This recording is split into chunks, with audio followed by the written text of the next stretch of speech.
വിവാഹിതയായ യുവതിയും ഒരു യുവാവും തമ്മിലുള്ള ബന്ധത്തെ പ്രണയമെന്ന് പറയാൻ കഴിയുമോ? പച്ച മലയാളത്തിൽ പറഞ്ഞാൽ അവിഹിതമല്ലേ? അങ്ങനെയെങ്കിൽ രാഹുൽ മാങ്കൂട്ടത്തിലും പരാതിക്കാരിയും തമ്മിലുള്ള ബന്ധത്തെ എങ്ങനെ വിശേഷിപ്പിക്കാം? രാഹുൽ പറയുന്നത് പ്രകാരം ഉഭയകക്ഷി സമ്മതത്തോടെയുള്ള ബന്ധം. അപ്പോൾ ഈ കേസിൽ ബലാത്സംഗ കുറ്റം നിലനിൽക്കുമോ? സോഷ്യൽ മീഡിയയിൽ പല രീതിയിലുള്ള ചർച്ചകൾ നടക്കുന്നുണ്ട്. യുവതിയുമായുള്ള രാഹുലിൻ്റെ ഓഡിയോ സംഭാഷണത്തിൽ ആഘോഷം നടത്താൻ അയാൾ നിർബന്ധിക്കുന്ന തെളിവുകളുണ്ട്. എന്നാൽ രാഹുൽ കോടതിയിൽ നൽകിയ മുൻകൂർ ജാമ്യാപേക്ഷയിൽ പറയുന്നത് ആ ഗർഭം തൻ്റേതല്ലെന്നാണ്. പരാതിക്കും കേസിനും പിന്നിൽ ഗൂഢാലോചനയുണ്ടെന്നാണ്. യുവതി പരാതി നൽകിയതിന് പിന്നാലെ ഒളിവിൽ പോയ രാഹുൽ മാങ്കൂട്ടത്തിൽ ഇപ്പോൾ എവിടെയാണ്? പോലീസിന് അയാളെ പിടികൂടാൻ കഴിയുമോ? വിശദമായി പരിശോധിക്കുകയാണ് പോലീസ് പട്രോൾ. സ്വാഗതം.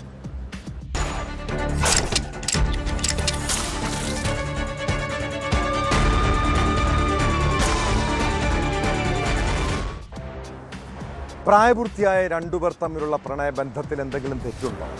അവർ പരസ്പര സമ്മതത്തോടെ ലൈംഗിക ബന്ധത്തിൽ ഏർപ്പെട്ടാലോ? അതും ഈ നാട്ടിലെ നിയമ സംവിധാനങ്ങൾക്ക് മുന്നിൽ കുറ്റകരമല്ല. പിന്നെ എവിടെയാണ് പ്രശ്നം? രാഹുൽ മാങ്കൂട്ടത്തിനെ ന്യായീകരിക്കുന്നവരുടെ ചോദ്യമാണിത്. ഇരുവരും തമ്മിൽ പ്രണയമായിരുന്നുവെന്ന് എഫ്ഐആറിൽ പറയുന്നുണ്ട്.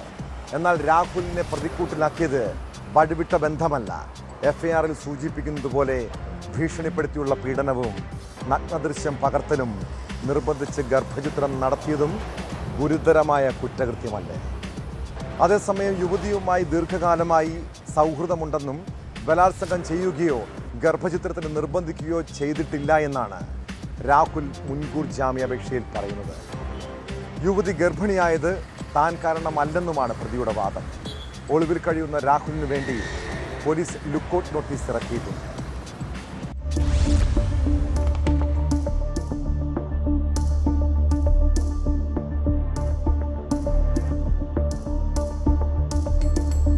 തിരുവനന്തപുരം ജില്ലാ സെഷൻസ് കോടതിയിലാണ് രാഹുൽ മാങ്കൂട്ടത്തിൽ മുൻകൂർ ജാമ്യ ഹർജി നൽകിയത്. ആരോപണങ്ങളെല്ലാം നിഷേധിച്ചാണ് രാഹുലിന്റെ ഹർജി. പരാതിക്കാരിയായ യുവതിയുമായി ദീർഘകാലമായി സൗഹൃദമുണ്ട്. എന്നാൽ യുവതി ആരോപിക്കുന്നത് പോലെ ബലാത്സംഗം ചെയ്തിട്ടില്ലെന്നും ഗർഭചിത്രം ഉൾപ്പെടെയുള്ള ആരോപണങ്ങൾ കെട്ടിച്ചമച്ചതാണെന്നും ഹർജിയിൽ വാദിക്കുന്നു. പരാതിക്കാരിയുടെയും ഭർത്താവിന്റെയും രാഷ്ട്രീയ ബന്ധം ചൂണ്ടിക്കാട്ടി തനിക്കെതിരായ നീക്കം BJP CPM ഗൂഢാലോചനയുടെ ഭാഗമാണെന്നും രാഹുൽ ആരോപിക്കുന്നു. യുവതിയാണ് സമൂഹ മാധ്യമങ്ങൾ വഴി ബന്ധപ്പെട്ട് സൗഹൃദമുണ്ടാക്കിയത്. ഭർത്താവ് തന്നെ ഗാർഹികമായി പീഡിപ്പിക്കുന്നുവെന്ന് യുവതി പറഞ്ഞതോടെ അനുകമ്പ തോന്നി. ഈ ബന്ധമാണ് പിന്നീട് ഉഭയസമ്മതത്തോടെയുള്ള ശാരീരിക ബന്ധത്തിലേക്ക് വളർന്നത്. താനാണ് ഗർഭിണിയാക്കിയതെന്ന ആരോപണം തെറ്റാണെന്നും യുവതി സ്വന്തം ഇഷ്ടപ്രകാരം ഗർഭം അലസിപ്പിച്ചതാണെന്നും രാഹുലിന്റെ ജാമ്യഹർജിയിൽ പറയുന്നു.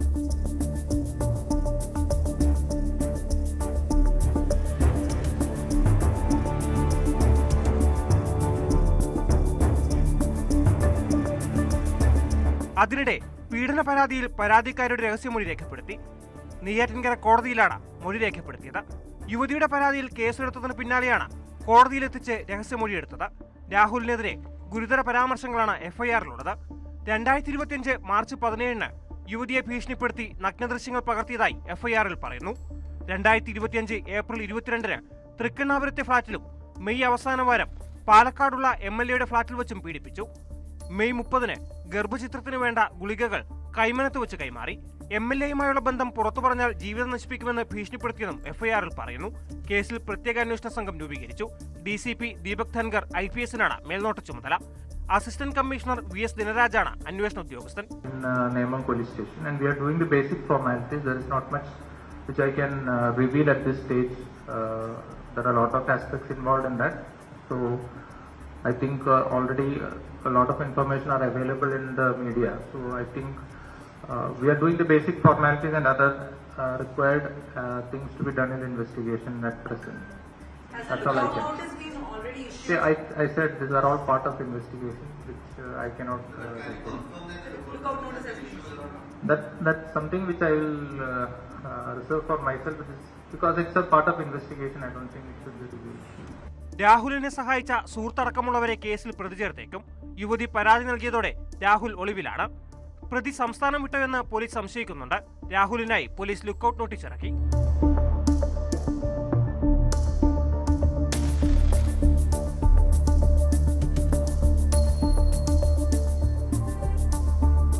ന്യൂസ് 18 തിരുവനന്തപുരം. 3 ഇടങ്ങളിൽ വെച്ച് നടന്ന പീഡനം ഗർഭിണിയായ ശേഷവും ബലാത്സംഗം, പുറത്തു പറഞ്ഞാൽ കൊല്ലുമെന്ന് ഭീഷണി, നിർബന്ധിച്ച് ഗർഭചിത്രം. രാഹുൽ മാങ്കൂട്ടത്തിനെതിരെ ഗുരുതര ആരോപണങ്ങളാണ് എഫ്ഐആറിൽ. പെൺകുട്ടിയുടെ നഗ്നദൃശ്യം മൊബൈൽ ഫോണിൽ പകർത്തുകയും ഇത് കാണിച്ച് ഭീഷണിപ്പെടുത്തുകയും ചെയ്തു. ഇരുവരും തമ്മിലുള്ള പ്രണയബന്ധത്തെക്കുറിച്ചും എഫ്ഐആറിൽ പറയുന്നുണ്ട്. അതിനിടെ രാഹുൽ മാങ്കൂട്ടത്തിനെതിരായ പീഡന കേസിൽ പ്രത്യേക അന്വേഷണ സംഘം രൂപീകരിച്ചു.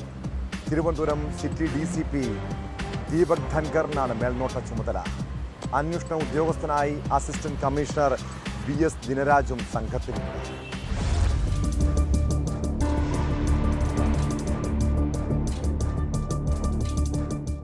ഒന്ന് BNS 64-2F അധികാരത്തിലിരുന്നുള്ള ബലാത്സംഗം.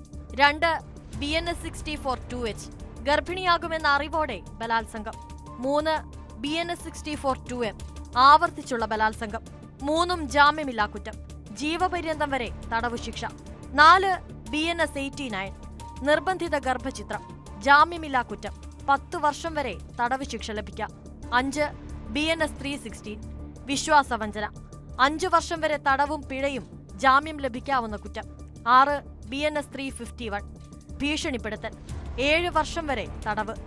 7 BNS 329 അതിക്രമിച്ചു കടക്കുക, 3 മാസം വരെ തടവും പിഴയും. 8 BNS 116 കഠിനമായ ദേഹോപദ്രവം, 7 വർഷം തടവും പിഴയും. 9 IT നിയമം 66E സ്വകാര്യതാലംഘനം, ജാമ്യം ലഭിക്കാവുന്ന കുറ്റം, 3 വർഷം വരെ തടവ് ശിക്ഷ. News desk, news 18. തൃശൂർ വരന്തരപ്പള്ളിയിലെ അർച്ചന എന്ന പെൺകുട്ടിയെ കൊന്നതല്ല, പക്ഷെ കൊല്ലാക്കൊല ചെയ്തതാണ്. അതല്ലേ അവൾ ജീവിതം അവസാനിപ്പിക്കാൻ തീരുമാനിച്ചത്? വിവാഹം കഴിഞ്ഞ നാൾ മുതൽ അർച്ചനയെ ഭർത്താവ് ഷാരോൺ മാനസികമായും ശാരീരികമായും പീഡിപ്പിച്ചു. കാമുകനൊപ്പം സ്വന്തം ഇഷ്ടപ്രകാരം വീട്ടിൽ നിന്നും ഇറങ്ങിപ്പോന്നതിനാൽ ആരോടും പരാതിയോ പരിഭവമോ പങ്കുവെക്കാൻ കഴിഞ്ഞില്ല. ഒടുവിൽ വീട്ടുകാരെയെല്ലാം സങ്കടത്തിലാഴ്ത്തി അർച്ചന ജീവനൊടുക്കുന്നു. യുവതിയുടെ മരണം ആത്മഹത്യയെന്നാണ് പോസ്റ്റ്മോർട്ടം റിപ്പോർട്ടിലെ പ്രാഥമിക നിഗമനം. സംഭവം കൊലപാതകമെന്ന് കരുതാനുള്ള തെളിവുകളില്ല. മരണസമയത്ത് വീട്ടിൽ ഭർത്താവ് ഷാരോൺ ഉണ്ടായിരുന്നില്ലെന്നും പോലീസ് കണ്ടെത്തൽ.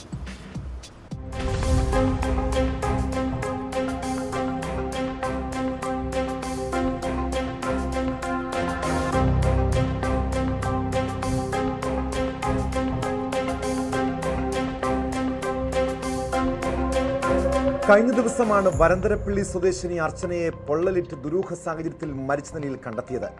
മാട്ടുമലയിലുള്ള ഷാരോണിന്റെ വീടിന് പുറകിലെ കോൺക്രീറ്റ് കാനയിൽ കത്തിക്കരിഞ്ഞ നിലയിലായിരുന്നു മൃതദേഹം. ഭർത്താവ് ഷാരോൺ അർച്ചനയെ കൊന്നതെന്നായിരുന്നു കുടുംബത്തിന്റെ ആരോപണം. എന്നാൽ അർച്ചനയുടെ മരണം ആത്മഹത്യയെന്നാണ് പ്രാഥമിക നിഗമനം. സംഭവം കൊലപാതകമെന്ന് കരുതാനുള്ള തെളിവുകൾ പോസ്റ്റ്മോർട്ടം പരിശോധനയുടെ പ്രാഥമിക കണ്ടെത്തലുകളിലില്ല. മരണസമയത്ത് വീട്ടിൽ ഭർത്താവ് ഷാരോൺ ഉണ്ടായിരുന്നില്ലെന്നാണ് പോലീസ് കണ്ടെത്തൽ. വീടിനുള്ളിൽ വെച്ച് തീ കൊളുത്തിയ യുവതി ദേഹമാസകലം തീ പടർന്നതോടെ വീട്ടിൽ നിന്നും ഇറങ്ങിയോടി പിറകുവശത്തെ കാനയിൽ ചാടിയതെന്നാണ് നിഗമനം. ആത്മഹത്യ ഭർത്തൃ വീട്ടിലെ പീഡനം മൂലമാണെന്നും ശാരീരികമായും മാനസികമായും ഭർത്താവ് ഷാരോൺ അർച്ചനയെ ഉപദ്രവിച്ചിരുന്നുവെന്നും പോലീസ് പറയുന്നു. അർച്ചനയുടെ അച്ഛൻ ഹരിദാസിന്റെ പരാതിയിൽ ആത്മഹത്യാ പ്രേരണ കുറ്റത്തിന് കേസെടുത്ത വരന്തരപ്പള്ളി പോലീസ് ഷാരോണിനെ അറസ്റ്റ് ചെയ്തു. ഷാരോണിന്റെ അമ്മയെ പ്രതി ചേർക്കുന്ന കാര്യത്തിൽ തീരുമാനം തുടരന്വേഷണത്തിന് ശേഷമേ ഉണ്ടാകൂ. ഷാരോണിന്റെ അമ്മ പേരക്കുട്ടിയെ അങ്കണവാടിയിൽ നിന്ന് വിളിക്കാനായി പോയതായിരുന്നു. തിരിച്ചു വന്നപ്പോൾ കണ്ടത് കത്തിക്കരിഞ്ഞ നിലയിൽ മരുമകളുടെ മൃതദേഹം.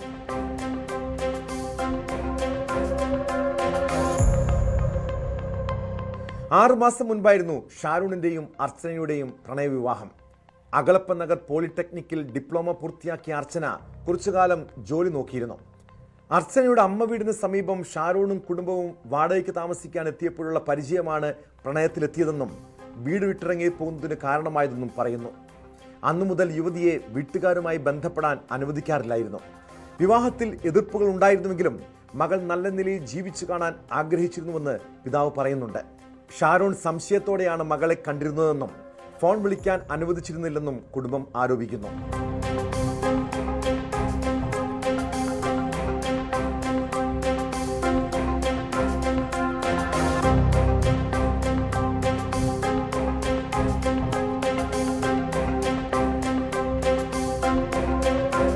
ന്യൂസ് 18 തൃശൂർ.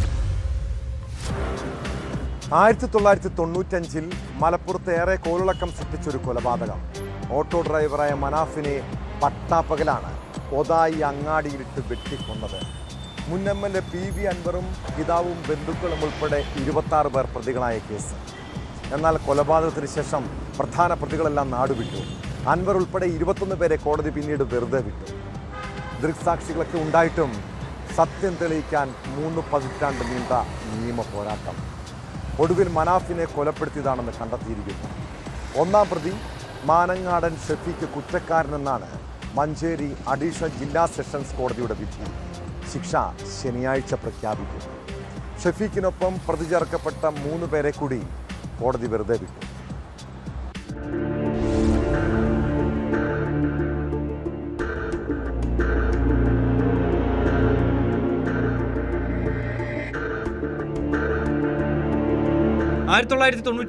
ഏപ്രിൽ 13 ഒതായി മനാഫ് കൊല്ലപ്പെട്ടത്.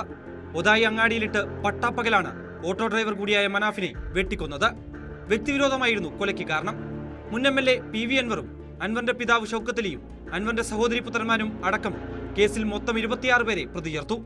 സംഭവത്തിന് പിന്നാലെ ഒന്നാം പ്രതി മാലങ്ങാടൻ ഷെഫീക്ക്, മൂന്നാം പ്രതി മാലങ്ങാടൻ ഷെരീഫ്, 17-ാം പ്രതി നിലമ്പൂർ സ്വദേശി മുനീബ്, 19-ാം പ്രതി എളമരം സ്വദേശി കബീർ എന്ന ജാബിർ എന്നിവർ നാടുവിട്ട് വിദേശത്ത് അഭയം തേടി. ഒടുവിൽ ഇന്റർപോളിന്റെ അടക്കം സഹായത്തോടെയാണ് ഇവരെ പിടികൂടിയത്. 2019-20 കാലത്താണ് ഇവരെ നാട്ടിലെത്തിക്കാനായത്. ഒടുവിൽ വിചാരണ പൂർത്തിയായപ്പോൾ ഒന്നാം പ്രതി മാലങ്ങാടൻ ഷെഫീക്ക് മാത്രമാണ് കുറ്റക്കാരനെന്ന് കണ്ടെത്തിയത്. ഒതായിലെ മനാഫ് വധക്കേസിലെ ഒന്നാം പ്രതി ഷെഫീഖ് കുറ്റക്കാരനാണെന്ന് കണ്ടെത്തിയിട്ടുണ്ട്. 2, 3, 4 പ്രതികൾ കുറ്റക്കാരല്ലെന്ന് കണ്ട് അവരെ വിട്ടയച്ചിട്ടുണ്ട്. 30 വർഷം മുമ്പ് നടന്നൊരു സംഭവമാണ്. 30 വർഷം പ്രതികൾക്ക് ശിക്ഷ വാങ്ങിക്കൊടുക്കുന്നതിന് വേണ്ടി കുടുംബം നടത്തിയ ഒരു സമാനതകളില്ലാത്ത പോരാട്ടമാണ്. ആ പോരാട്ടത്തിൽ ഒരു പ്രതിക്ക് ശിക്ഷ കിട്ടി. ജീവപര്യന്തം തടവ് ശിക്ഷ കിട്ടാവുന്ന കുറ്റമാണ് കോടതി കണ്ടെത്തിയിട്ടുള്ളത്. PV അൻവറിന്റെ സഹോദരി മകനാണ് പ്രതി. ഒരാളെയെങ്കിലും കുറ്റക്കാരനെന്ന് കണ്ടെത്തിയതിൽ ആശ്വാസമെന്ന് മനാഫിന്റെ കുടുംബം. ബാക്കിയുള്ള ഈ ഒളിവിൽ പോയ 10-25 വർഷക്കാലത്തോളം ദുബായിലും മറ്റുമായി ഒളിവിൽ കഴിഞ്ഞിരുന്ന ഈ 4 പ്രതികളെ അവരെ ഈ കോടതി മുമ്പാകെ ഹാജരാക്കുന്നതിലും കോടതിയിൽ എത്തിക്കുന്നതിലൊക്കെ ഞങ്ങൾ വളരെയേറെ പ്രയാസങ്ങൾ അനുഭവിച്ചിട്ടുണ്ട്. അതിൽ ഹൈക്കോടതി ഗവൺമെൻറ്റിൻ്റെ ഭാഗത്ത് നിന്ന് അല്ലെങ്കിൽ മറ്റുള്ള സഹായങ്ങളൊന്നും ഞങ്ങളെ സംബന്ധിച്ചുണ്ടായിട്ടുണ്ട്. ഈ PV അൻവർ മുൻ MLA ആയ PV അൻവറിൻ്റെ സഹോദരി പുത്രന്മാർ എന്നുള്ള നിലയിൽ ഉള്ള സർക്കാർ എന്നുള്ള സമ്മർദ്ദം ഒരു MLA എന്നുള്ള നിലയിൽ സർക്കാരിനുണ്ടായിട്ടുണ്ടാവാം. ഏതായിരുന്നാലും സർക്കാർ ഇവിടെ സൂചിപ്പിച്ച പോലെ സർക്കാരിൻ്റെ സഹായമൊന്നുമില്ലാതെ തന്നെ ഹൈക്കോടതിയും മറ്റ് വിചാരണ കോടതിയും മറ്റുള്ള കോടതികളൊക്കെ കയറി ഇറങ്ങി ഞങ്ങൾ ഈ ലക്ഷ്യം പൂർത്തീകരിച്ചിരിക്കുകയാണ്. വിചാരണയ്ക്കിടെ പ്രധാന സാക്ഷികൾ കൂട്ടത്തോടെ കൂറുമാറിയിരുന്നു.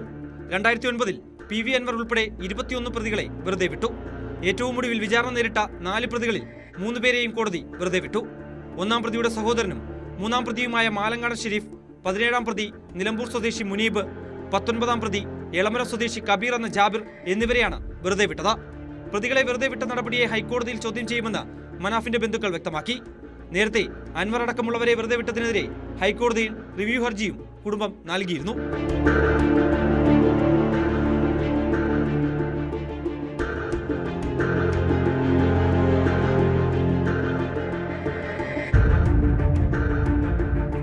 ന്യൂസ് 18 മലപ്പുറം. പ്രായപൂർത്തിയാകാത്ത പെൺകുട്ടികൾ ലൈംഗിക ചൂഷണത്തിന് ഇരകളാകുന്നുണ്ടെങ്കിൽ ഒരു പരിധിവരെ അതിൻ്റെ കാരണക്കാർ സ്വന്തം അമ്മമാർ തന്നെയായിരിക്കില്ലേ? അവരുടെ ജാഗ്രതക്കുറവും ശ്രദ്ധക്കുറവും മക്കളുടെ ഭാവി ജീവിതം തന്നെ തകർക്കാം. തിരുവനന്തപുരത്ത് ആദ്യ ഭർത്താവിനെ ഉപേക്ഷിച്ച് കാമുകനെ വിവാഹം കഴിച്ച യുവതി സ്വന്തം ജീവിത സുഖം മാത്രമാണ് ആലോചിച്ചത്. അവിടെ തകർക്കപ്പെട്ടത് 13 വയസ്സുള്ള ഒരു പെൺകുട്ടിയുടെ ഭാവിയും സ്വപ്നങ്ങളുമാണ്. അമ്മ വീട്ടിലില്ലായിരുന്നപ്പോഴാണ് രണ്ടാനച്ഛൻ അവളെ പീഡിപ്പിച്ചത്. അങ്ങനെ ഒരു പെൺകുട്ടിയുടെ ജീവിതം പിച്ചി ചീന്തിയ നരാധമനെ വെറുതെ വിടാൻ കഴിയില്ല. പോക്സോ കേസിൽ രണ്ടാനച്ഛന് 78 വർഷം കഠിന തടവാണ് ശിക്ഷ. പ്രതി വൈശാഖൻ 4.25 ലക്ഷം രൂപ പിഴയും അടയ്ക്കണമെന്നാണ് തിരുവനന്തപുരം അതിവേഗ പോക്സോ കോടതിയുടെ വിധി.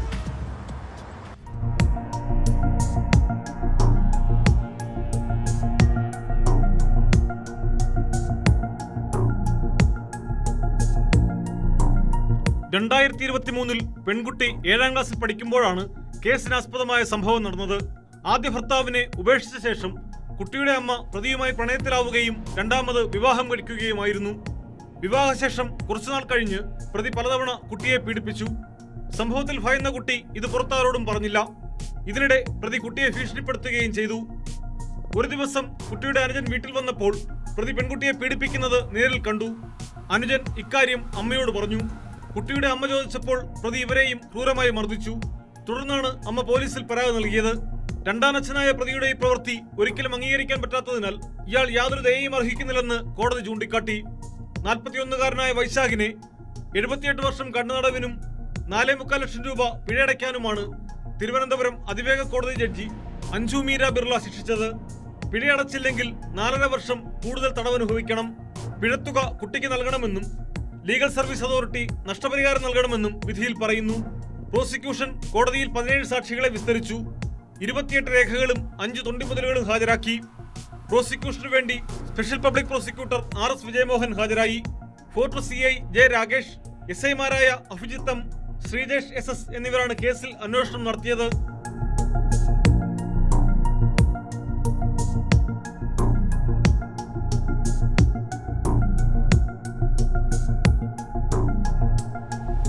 ന്യൂസ് 18 തിരുവനന്തപുരം.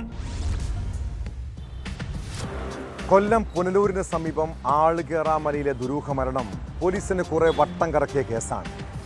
മരിച്ച ആളെയോ കൊലയാളികളെയോ കണ്ടെത്താൻ കഴിയാതെ അന്വേഷണ സംഘം ഇരുട്ടിൽ തപ്പിയത് 2 മാസത്തോളം. കഴിഞ്ഞ സെപ്റ്റംബർ 23-നാണ് റബ്ബർ മരത്തിൽ ചങ്ങല ചുറ്റി മരത്തിലൂടെ താഴിട്ട് പൂട്ടിയ നിലയിൽ മൃതദേഹം കണ്ടെത്തിയത്. ഒടുവിൽ കൊലപാതകത്തിൽ പ്രതിയെന്ന് സംശയിക്കുന്ന ആളുടെ ചിത്രം പോലീസ് പുറത്തുവിട്ടിരിക്കുന്നു. ഏറെ കോളിളക്കം സൃഷ്ടിച്ച കേസിൽ 2 മാസം പിന്നിടുമ്പോഴാണ് പോലീസിന് ആശാവഹമായ നിലയിൽ ഒരു തുമ്പ് കണ്ടെത്താനായത്. ആളുകേറാമലയുടെ അധികം അകലെയല്ലാത്ത പെട്രോൾ പമ്പിൽ നിന്നും കന്നാസിൽ പെട്രോൾ വാങ്ങിയതെന്ന് സംശയിക്കുന്ന ആളുടെ ചിത്രമാണ് പോലീസ് പുറത്തുവിട്ടിരിക്കുന്നത്.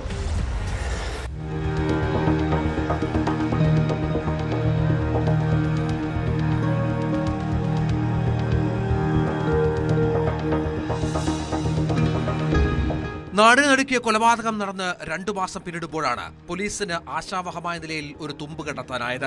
കൊലപാതകം നടന്ന മുക്കടവ് ആളുകേറാമലയിൽ നിന്ന് 1 കിലോമീറ്ററിനുള്ളിൽ സ്ഥിതി ചെയ്യുന്ന പമ്പിൽ നിന്നും കന്നാസിൽ പെട്രോൾ വാങ്ങിയതെന്ന് സംശയിക്കുന്ന ആളുടെ ചിത്രമാണ് പോലീസ് പുറത്തുവിട്ടത്.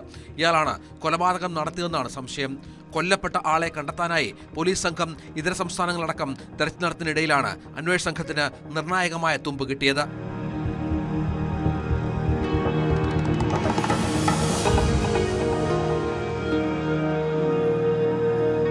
സെപ്റ്റംബർ 23-നാണ് പുനലൂർ മൂവാറ്റുപുഴ പാതയിൽ മുക്കടവ് പാലത്തിന് സമീപം ചെങ്കുത്തായ മലമുകളിൽ മൃതദേഹം കണ്ടെത്തിയത്. വലത് കൈയിലും കാലുകളിലും ചങ്ങല ചുറ്റി റബ്ബർ മരത്തിലൂടെ താഴിട്ട് പൂട്ടിയ നിലയിലായിരുന്നു മൃതദേഹം. വസ്ത്രങ്ങളൊന്നും ഉണ്ടായിരുന്നില്ല. തീ വെച്ച് മുഖം വികൃതമാക്കിയിരുന്നു. മൃതദേഹത്തിനടുത്ത് നിന്ന് കീറിയ നിലയിൽ ഒരു ബാഗും അതിലൊരു മിഠായിയും കുറച്ച് നാണയത്തുട്ടുകളും ഒഴിഞ്ഞ കന്നാസ്, കുപ്പി, കത്രിക എന്നിവയും കണ്ടെടുത്തിരുന്നു. സ്ത്രീയോ പുരുഷനോ എന്ന് അറിയാത്ത നിലയിലായിരുന്നു ആദ്യം മൃതദേഹം കാണപ്പെട്ടത്. പിന്നീട് പാരിപ്പള്ളി മെഡിക്കൽ കോളേജിൽ നടത്തിയ പോസ്റ്റ്മോർട്ടത്തിൽ 40-നും 50-നും ഇടയ്ക്ക് പ്രായമുള്ള പുരുഷനാണ് കൊല്ലപ്പെട്ടതെന്ന് വ്യക്തമായി. ഇടതുകാലിന് സ്വാധീനമില്ലാത്ത ആളാണിതെന്നും മൃതദേഹത്തിന് 1.5 ആഴ്ചയോളം പഴക്കമുണ്ടെന്നും പോസ്റ്റ്മോർട്ടത്തിൽ കണ്ടെത്തിയിരുന്നു. എന്നാൽ കൊല്ലപ്പെട്ടയാളെയോ കൊലപാതകം നടത്തിയ ആളെയോ കണ്ടെത്താനാകാത്തതിനാൽ അന്വേഷണം വഴിവിട്ട നിലയിലായിരുന്നു. നിലവിൽ ലഭിച്ച തെളിവുകളുടെ അടിസ്ഥാനത്തിൽ അന്വേഷണം ഊർജിതമാക്കാനാണ് തീരുമാനം.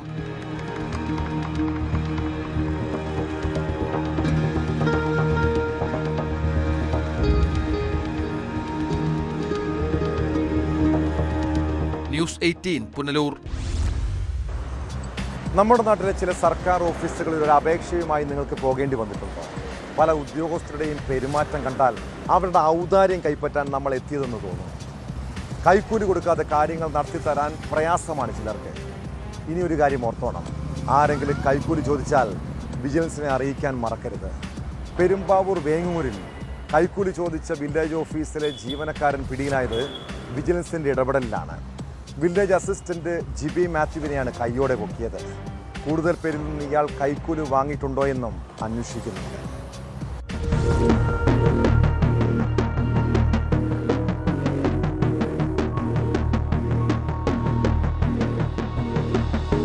പോക്കുവരവ് ചെയ്ത വസ്തു കരമടയ്ക്കുന്നതിന് വസ്തു ഉടമയിൽ നിന്ന് 5000 രൂപ കൈക്കൂലി വാങ്ങുമ്പോഴാണ് വില്ലേജ് അസിസ്റ്റന്റ് വിജിലൻസ് സംഘത്തിന്റെ പിടിയിലായത്. കുറുപ്പുംപടി വേങ്ങൂർ വെസ്റ്റ് വില്ലേജ് ഓഫീസിലെ വില്ലേജ് അസിസ്റ്റന്റ് GBM മാത്യുവിനെ vigilance Ernakulam unit DYSP TM വർഗീസിന്റെ നേതൃത്വത്തിലുള്ള സംഘമാണ് അറസ്റ്റ് ചെയ്തത്. പ്രളയക്കാട് സ്വദേശികൾക്ക് ഭാഗ ഉടമ്പടി പ്രകാരം ലഭിച്ച സ്ഥലത്തിന് കരമടയ്ക്കാൻ കുറച്ച് നാളുകളായി ഇവർ വില്ലേജ് ഓഫീസിലെത്താറുണ്ട്. എന്നാൽ ഈ ഉദ്യോഗസ്ഥൻ ഓരോരോ ഒഴിവുകൾ പറഞ്ഞ് മുടക്കുകയാണ് പതിവ്. ഇതുകൂടാതെ ഇവരിൽ നിന്നും കരം കൊടുക്കുന്നതിന് 5000 രൂപ ഇയാൾ കൈക്കൂലി ആവശ്യപ്പെട്ടു. നാളുകൾ കയറിയിറങ്ങിയിട്ടും ഫലമില്ലാതെ സ്ഥലമുടമ വിജിലൻസിൽ പരാതി നൽകി. വിജിലൻസ് സംഘം നൽകിയ നോട്ടുകൾ പരാതിക്കാരന്റെ കയ്യിൽ നിന്ന് വാങ്ങിയപ്പോൾ തന്നെ വിജിലൻസ് സംഘം പ്രതിയെ കയ്യോടെ പിടികൂടുകയായിരുന്നു. ഇയാൾ കഴിഞ്ഞ 2.5 വർഷക്കാലമായി ഈ ഓഫീസിലാണ് ജോലി ചെയ്യുന്നത്. കൂടുതൽ പേരിൽ നിന്ന് ജിബി കൈക്കൂലി വാങ്ങിയിട്ടുണ്ടോ എന്നും വിജിലൻസ് അന്വേഷിക്കുന്നുണ്ട്.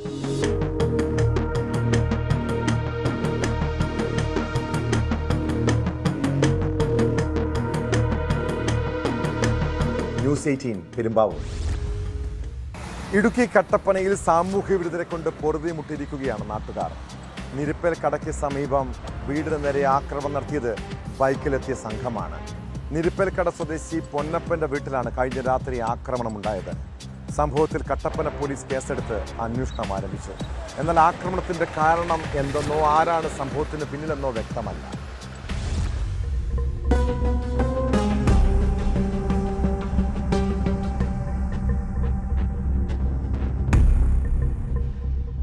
കഴിഞ്ഞ ദിവസം രാത്രി 12 മണിയോടെയാണ് ബൈക്കിലെത്തിയ സാമൂഹ്യ വിരുദ്ധർ വീടിന് നേരെ ആക്രമണം അഴിച്ചുവിട്ടത്. കോൺക്രീറ്റ് കട്ടകൾ കൊണ്ട് എറിഞ്ഞതിനെ തുടർന്ന് വീടിന്റെ 2 ജനലുകൾ തകർന്നു. ശബ്ദം കേട്ട് വീട്ടുകാരും സമീപവാസികളും പുറത്തിറങ്ങിയപ്പോഴേക്കും അക്രമികൾ ബൈക്കിൽ രക്ഷപ്പെടുകയായിരുന്നു. ഒരു 12:05 കാണും. അന്നേരത്തേനെ ഞങ്ങളിങ്ങനെ ഉറക്കം വന്നേ ഉള്ളൂ. അപ്പോഴത്തേനായി ഈ ഒച്ച കേട്ടും കൊണ്ട് ഞങ്ങൾ ചാടി എഴുന്നേക്കും. അന്നേരം മേല് മുഴുവൻ ചില്ലും എല്ലാമായിരുന്നു. പിന്നെ കഥ തുറന്ന് നോക്കിയപ്പോഴത്തേന് അയൽവക്കാർ മുഴുവൻ ഒച്ച കേട്ട് അവരെല്ലാവരും ഇറങ്ങി മുറ്റത്ത് നിൽപ്പുണ്ടായിരുന്നു. അപ്പോൾ താഴത്തെ നിന്ന് വിജയം വന്നേച്ച് പറഞ്ഞു, ഇങ്ങനെ ഒരു വണ്ടി അവിടെ കിടപ്പുണ്ടായിരുന്നു, വണ്ടി പോകുന്ന കണ്ടെന്ന് പറഞ്ഞു. നടന്ന് ഓടിപ്പോകുന്ന ഒച്ചയൊക്കെ ഞങ്ങൾ കേൾക്കുന്നുണ്ട്. അങ്ങനെ പോലീസുകാർ വന്നു, ഞങ്ങൾ വിളിച്ചവർ വന്നു, എല്ലാം കണ്ടു കേട്ട് അവർ പോയി എല്ലാം പറഞ്ഞിരിക്കുക. വീട്ടുകാർ പരാതി നൽകിയെ തുടർന്ന് കട്ടപ്പന പോലീസ് സ്ഥലത്തെത്തി അന്വേഷണം തുടങ്ങി. സമീപത്തെ CCTV ദൃശ്യങ്ങൾ പരിശോധിച്ചതിൽ നിന്നും പ്രതികളെ തിരിച്ചറിഞ്ഞതായാണ് സൂചന.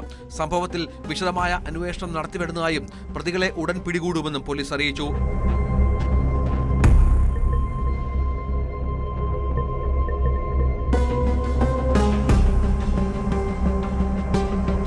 ന്യൂസ് 18 ഇടുക്കി. സാധാരണ പോലീസോ മറ്റ് അന്വേഷണ ഏജൻസികളോ ചോദ്യം ചെയ്യലിന് നോട്ടീസ് നൽകിയാൽ ഹാജരാകണം. ഇല്ലെങ്കിൽ സമൻസായി, ലുക്കൌട്ട് നോട്ടീസായി, ഒടുവിൽ ആകെ പൊല്ലാപ്പാകും. MES പ്രസിഡന്റ് ഫസൽ ഗഫൂറിന് സംഭവിച്ചത് അതാണ്. MES സ്ഥാപനങ്ങളിലെ സാമ്പത്തിക ഇടപാടുമായി ബന്ധപ്പെട്ട് എൻഫോഴ്സ്മെന്റ് ഡയറക്ടറേറ്റ് ലുക്കൌട്ട് നോട്ടീസ് ഇറക്കിയിരുന്നു. അതിനിടെ വിദേശത്തേക്ക് പോകാൻ നെടുമ്പാശ്ശേരി വിമാനത്താവളത്തിലെത്തിയ ഫസൽ ഗഫൂറിനെ ED തടഞ്ഞുവെച്ചു. പിന്നീട് അദ്ദേഹത്തെ വിട്ടയച്ചെങ്കിലും വെള്ളിയാഴ്ച ഹാജരാകാൻ ED നിർദ്ദേശം നൽകിയിരിക്കുകയാണ്.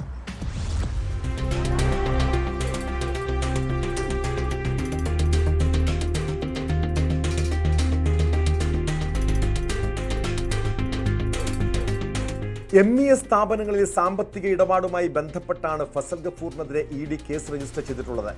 കേസുമായി ബന്ധപ്പെട്ട് ED നിരവധി തവണ ഫസൽ ഗഫൂറിന് നോട്ടീസ് അയച്ചിരുന്നു. എന്നാൽ ഇതുവരെയും അദ്ദേഹം ഹാജരായിരുന്നില്ല.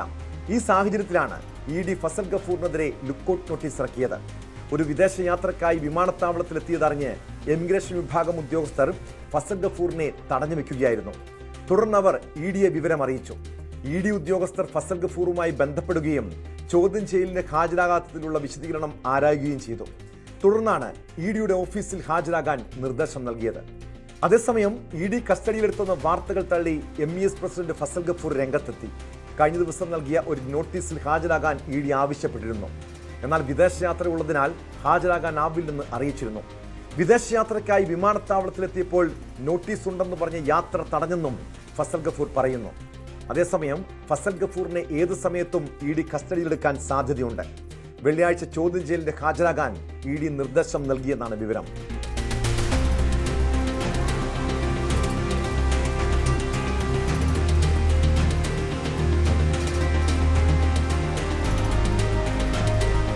ന്യൂസ് 18 കൊച്ചി. മലപ്പുറം കോട്ടക്കലിൽ യുവാവിനെ ആക്രമിച്ച് 5 ലക്ഷം രൂപ തട്ടിയെടുത്ത കേസാണ് പോലീസ് പെട്രോളിംഗ് പരിശോധിക്കുന്നത്. മുഹമ്മദ് ഫായിസിനെ ആക്രമിച്ച് പണം തട്ടിയെടുത്ത കേസിൽ ഒളിവിലായിരുന്ന മുഖ്യപ്രതി പിടിയിലായിരിക്കുന്നു. കോഴിക്കോട് ചങ്ങരോത്ത് സ്വദേശി ജുനൈദിനെ ഇടുക്കി രാമക്കൽമേട്ടിൽ നിന്നാണ് പോലീസ് പൊക്കിയത്. ഇയാളുടെ സഹോദരൻ ജവാദിനെ പോലീസ് അറസ്റ്റ് ചെയ്തിരുന്നു. 3-ാം പ്രതി ഇപ്പോഴും ഒളിവിലാണ്.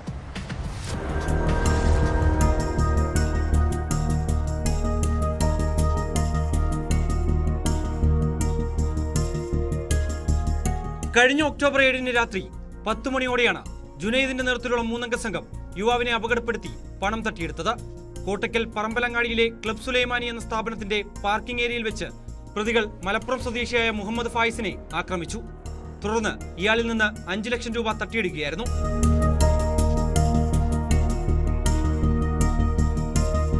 രാമക്കൽമേട്ടിലെ റിസോർട്ടിൽ 3 വർഷം മുമ്പ് ജോലി ചെയ്തിരുന്ന ജുനൈദ് സംഭവത്തിന് ശേഷം ഇവിടേക്കെത്തി ഒളിവിൽ കഴിയുകയായിരുന്നു. കോട്ടക്കൽ SI റിഷാദ് അലിയുടെ നേതൃത്വത്തിലുള്ള സംഘമാണ് രാമക്കൽമേട്ടിലെത്തി പ്രതിയെ അറസ്റ്റ് ചെയ്തത്. കേസിലെ മറ്റൊരു പ്രതിയായ ജുനൈദിന്റെ സഹോദരൻ ജവാദിനെ മുൻപ് പോലീസ് അറസ്റ്റ് ചെയ്തിരുന്നു. 3-ാം പ്രതി ഇപ്പോഴും ഒളിവിലാണ്.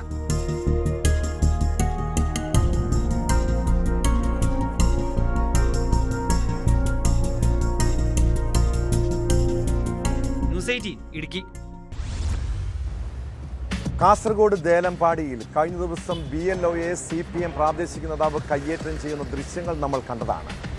SIR ഫോമുകൾ നൽകുന്നതുമായി ബന്ധപ്പെട്ട തർക്കത്തിനിടെയായിരുന്നു കയ്യേറ്റവും അസഭ്യവർഷവും. BLOയെ ആക്രമിച്ച കേസിൽ CPM ലോക്കൽ സെക്രട്ടറി അറസ്റ്റിലായിരിക്കുന്നു. ദേലമ്പാടി പഞ്ചായത്ത് അംഗവും ലോക്കൽ സെക്രട്ടറിയുമായ സുരേന്ദ്രനെയാണ് ആദൂർ പോലീസ് അറസ്റ്റ് ചെയ്തത്.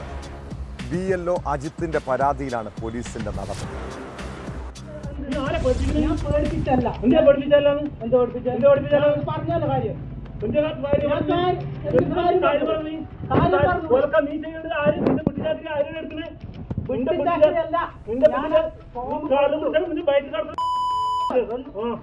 SIR ഫോറം നൽകിയില്ലെന്നാരോപിച്ച് ബൂത്ത് ലെവൽ ഓഫീസറെ അസഭ്യം പറഞ്ഞ് കയ്യേറ്റത്തിന് ശ്രമിച്ചതിനാണ് CPM ലോക്കൽ സെക്രട്ടറി അറസ്റ്റിലായത്. ദേലമ്പാടി പഞ്ചായത്ത് സ്ഥിരം സമിതി അധ്യക്ഷനും പാണ്ടി ലോക്കൽ സെക്രട്ടറിയുമായ ചാപ്പക്കലിലെ A സുരേന്ദ്രനെയാണ് ആദൂർ പോലീസ് അറസ്റ്റ് ചെയ്തത്. പയറടുക്ക വാർഡിലെ BLO P അജിത്തിന്റെ പരാതിയിലാണ് അറസ്റ്റ്. വ്യാഴാഴ്ച ചാപ്പക്കൽ കമ്മ്യൂണിറ്റി ഹാളിന് സമീപത്ത് വെച്ചായിരുന്നു കയ്യേറ്റ ശ്രമം നടന്നത്.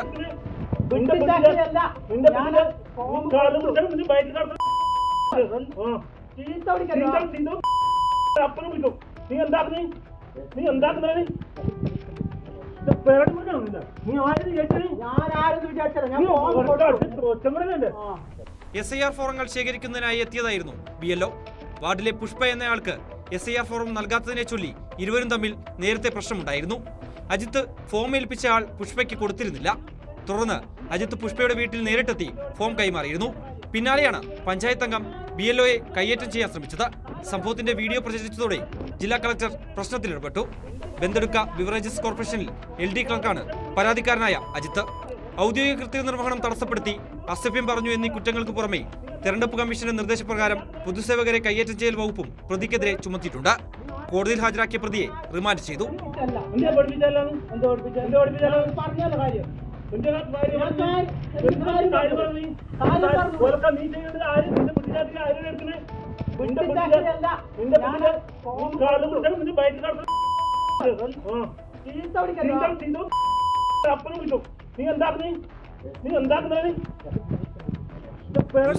കാസർഗോഡ്. കുറ്റകൃത്യങ്ങളുടെ മറ്റു ചില വാർത്തകൾ ചുരുക്കത്തിൽ. സെക്കൻഡ് ഹാൻഡ് BMW കാർ വാങ്ങാനെന്ന പേരിലെത്തി തട്ടിക്കൊണ്ടുപോയ സംഭവത്തിൽ 4 പേർ തിരുവനന്തപുരത്ത് പിടിയിൽ. ആറ്റിങ്ങൽ സ്വദേശികളായ വിസ്മയ് ദേവ്, ആദിത്യൻ, അരവിന്ദ് എന്നിവരും പ്രായപൂർത്തിയാകാത്ത ഒരാളുമാണ് പിടിയിലായത്. കൊലപാതക ശ്രമക്കേസുകളിൽ പ്രതിയായ കുപ്രസിദ്ധ ഗുണ്ടയെ കായംകുളത്ത് കാപ്പ നിയമപ്രകാരം കരുതൽ തടങ്കിലാക്കി. പെരിങ്ങാല സ്വദേശി ബോക്സർ എന്ന അദിനാനെയാണ് തിരുവനന്തപുരം സെൻട്രൽ ജയിൽ അടച്ചത്. ജീവിതത്തിൽ കുറേ പ്രശ്നങ്ങളുള്ളവരാണോ നിങ്ങൾ? ദാമ്പത്യ തർക്കം, സാമ്പത്തിക ബാധ്യത, സമാധാനമില്ലായ്മ, ആകെ സംഘർഷഭരിതമായ സാഹചര്യങ്ങളിലൂടെ കടന്നു പോകുന്ന നിമിഷങ്ങൾ. എന്താണ് ജീവിതത്തിലെ തകർച്ചയ്ക്ക് കാരണമെന്ന് ചിന്തിച്ചിട്ടുണ്ടോ? പലപ്പോഴും നമ്മൾ മറ്റുള്ളവരെ പഠിക്കും. എന്നാൽ സ്വയം ഒന്ന് ആലോചിച്ചേ. കുടുംബത്തിലെ തർക്കവും കടബാധ്യതയും ഈ ടെൻഷനുമൊക്കെ വരുത്തി വെച്ചത് ആരായിരിക്കും? ഒരു പോലീസ് കേസും പ്രശ്നങ്ങളുമൊക്കെ ഇങ്ങനെ സംഭവിച്ചതായിരിക്കും. മനുഷ്യൻ്റെ സങ്കീർണമായ പ്രശ്നങ്ങൾക്ക് കാരണം അവൻ്റെ തന്നെ പ്രവൃത്തിയാണെന്ന്. നമുക്ക് ഒഴിഞ്ഞു മാറാവുന്ന സാഹചര്യങ്ങളിൽ പോലും അനാവശ്യമായി തലയിട്ട് ഏടാകൂടത്തിൽ പെടുന്നവരുണ്ട്. വ്യക്തി ജീവിതത്തിൽ ഒരു വീഴ്ച സംഭവിക്കുമ്പോൾ എപ്പോഴും ഒരു തിരിച്ചറിവാണ് വേണ്ടത്. തിരുത്താൻ കഴിയുമെങ്കിൽ തിരുത്തി മുന്നോട്ട് പോകണം കേട്ടോ. ഇതോടെ പോലീസ് ഫോട്ടോകൾ പൂർണ്ണമാകുന്നു. നമസ്കാരം.